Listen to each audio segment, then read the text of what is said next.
Video को like share जरूर करें, चैनल को सब्सक्राइब करें और साथ ही बेल आइकन को जरूर प्रेस करें। नमस्कार, मेरा नाम है कांक्षा चंद्र, आप देख रहे हो न्यूज़ नेशन।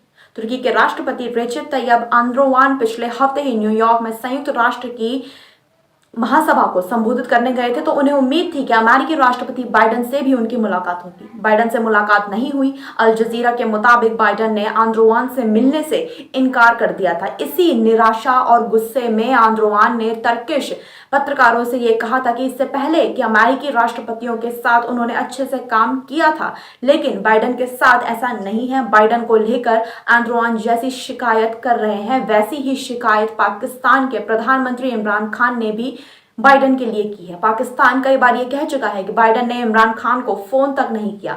दोनों देश बाइडेन के इस रुख से काफी परेशान हैं और रूस के करीब जाने की भी कोशिश अब कर रहे हैं।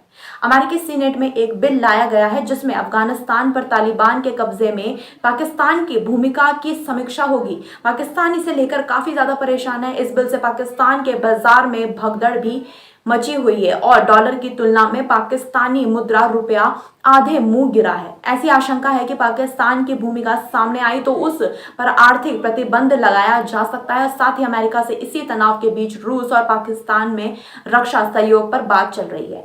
और आपको बता दें कि बुधवार को दोनों देशों में इसे लेकर भी सहमति बनी थी। इस बार संयुक्त राष्ट्र महासभा को संबोधित करने इमरान खान न्यूयॉर्क नहीं गए थे। उन्होंने वर्चुअली ही इसे संबोधित किया। कहा यह भी जा रहा है कि इमरान खान भी जाते तो उनसे बाइडेन नहीं मिलते। तुर्की और पाकिस्तान दोनों दोस्त हैं, लेकिन दोनों के संबंध बाइडेन प्रशासन में अमेरिका से हाशिए पर चल रहे हैं। तुर्की के राष्ट्रपति रेसिप तैयब एर्दोगान और अमेरिका के बाइडेन प्रशासन के बीच रिश्तों में तनाव बढ़ने की आशंका पहले से ही जताई जा रही थी और अब ऐसा ही होता दिख रहा है।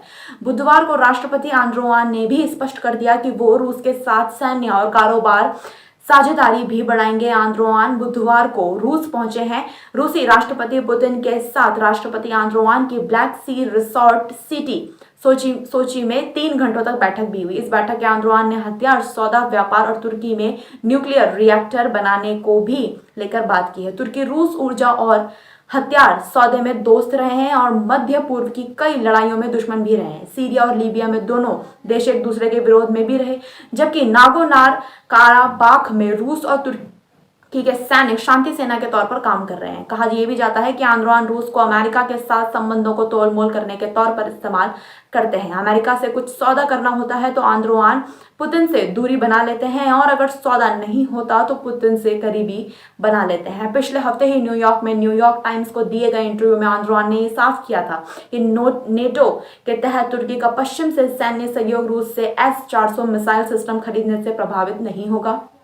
विशेषज्ञों का यह भी कहना है कि रूस ने S-400 मिसाइल सिस्टम नेटो के एयरक्राफ्ट को मार गिराने के लिए ही बनाया था। एर्दोगान कहते हैं कि तुर्की अपना हथियार अपने हिसाब से ही खरीदेगा। एर्दोगान ने कहा कि नेटो सेक्रेटरी जेंस स्टोलनबर्ग और तत्कालीन अमेरिकी राष्ट्रपति डोनाल्ड ट्रंप ने यह स्पष्ट रूप से कहा था कि तुर्की को हथियारों के आपूर्तिकर्ता चुनने का अधिकार है। टर्किश राष्ट्रपति ने यह भी कहा है कि अगर अमेरिका ने पैट्रियट डिफेंस मिसाइल सिस्टम दे दिया होता तो तुर्की को S-400 मिसाइल खरीदने की कभी जरूरत ही नहीं पड़ती। एर्दोगान ने यह भी कहा है कि अब तुर्की अपने हिसाब से ही हथियार खरीदेगा।